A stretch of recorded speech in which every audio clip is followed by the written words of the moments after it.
Hello friends, love your food में आपका स्वागत है। आज मैं आपके साथ गाजर संदेश रेसिपी शेयर करने वाली हूँ। हर साल गाजर के मौसम में आप गाजर हलवा तो बनाते ही हैं, जिसमें उसे ग्रेट करने का झंझट रहता है। इसलिए आज मैं लेकर आई हूँ ये बहुत ही टेस्टी गाजर का संदेश, जो कि बनाने में बहुत ही आसान है और इतना सॉफ्ट और क्रीमी बनता है कि मुंह में जाते ही घुल जाता है। तो आइए ये टेस्टी गाजर संदेश बनाना शुरू करते हैं। इसके लिए मैंने यहाँ पर 130 ग्राम गाजर को अच्छे से धोकर पील करके छोटे छोटे टुकड़ों में काट लिया है। मैंने यहाँ पर ऑरेंज गाजर यूज़ किया है, इससे ये संदेश का टेस्ट ज़्यादा अच्छा आता है। अब मैं इन गाजर के पीसेस को इस पैन में उबाल लूंगी, जिसके लिए जितना ज़रूरत हो सिर्फ उतना ही पानी ऐड कर रही हूँ, ताकि बाद में ज़्यादा पानी ना रहे। आप गाजर को प्रेशर कुकर में भी बॉईल कर सकती हैं। मीडियम फ्लेम पर 15 मिनट में ये गाजर सॉफ्ट हो गए हैं।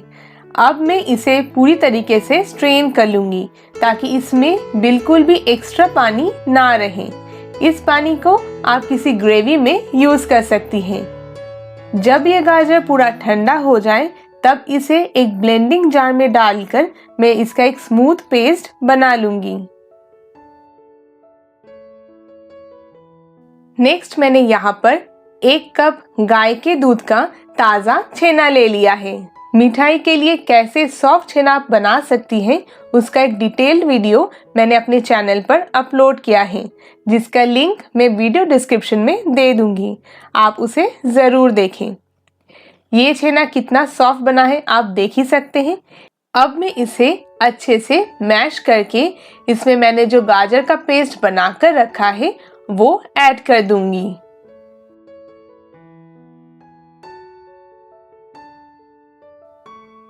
गाजर संदेश को और ज़्यादा क्रीमी बनाने के लिए अभी मैं यहाँ पर 2 टेबलस्पून मिल्क पाउडर ऐड कर रही हूँ।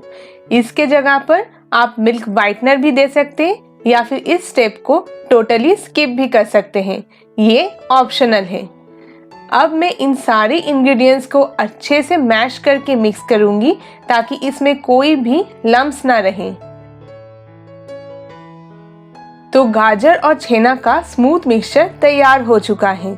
अब मैं नेक्स्ट स्टेप पे इस पैन में 1 टेबलस्पून घी डालकर उसे लो फ्लेम पर हल्का गरम कर लूंगी।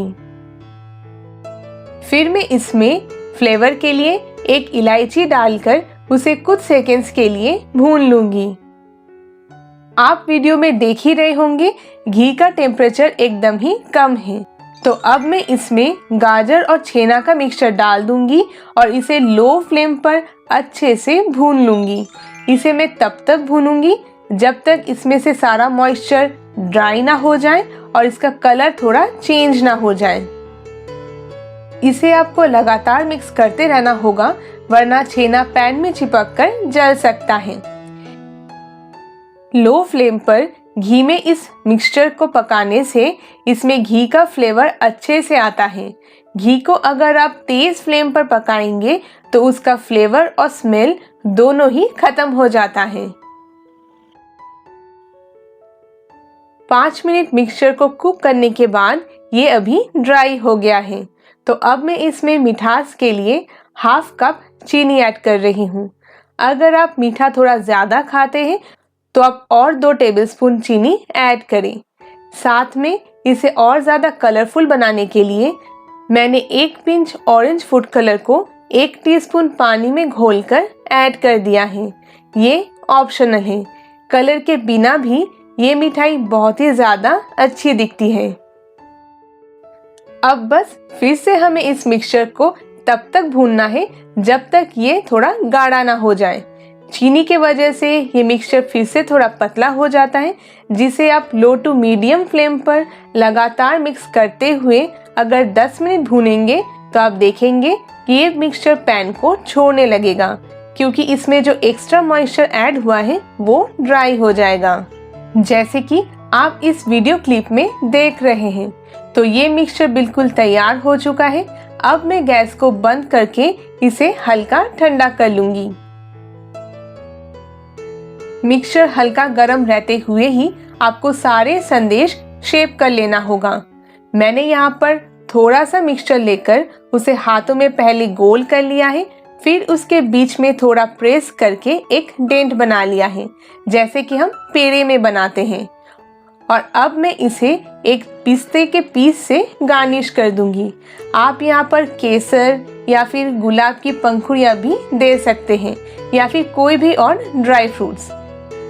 आप इसे किसी और शेप में, जैसे लड्डू के शेप में या फिर बर्फी के शेप में भी बना सकते हैं, या फिर इसे हलवा की तरह भी खा सकते हैं।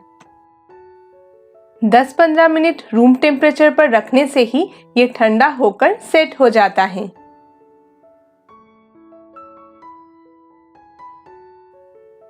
तो फिर बहुत ही टेस्टी और सॉफ्ट गाजर संदेश तैयार हैं। आप इसे फ्रिज में एक एयरटाइट कंटेनर में 7 दिन तक रख सकती हैं। आप इस साल गाजर से ये नया रेसिपी बनाकर देखें। मैं गारंटी के साथ कहती हूँ आपको ये बहुत ही ज़्यादा पसंद आएगी। तो इस वीडियो को शेयर करना और लाइक करना बिल्कुल ना भूलें। और अगर अभी तक आपने मेरे चैनल को सब्सक्राइब नहीं किया है तो जल्दी से सब्सक्राइब कर लें। Thank you.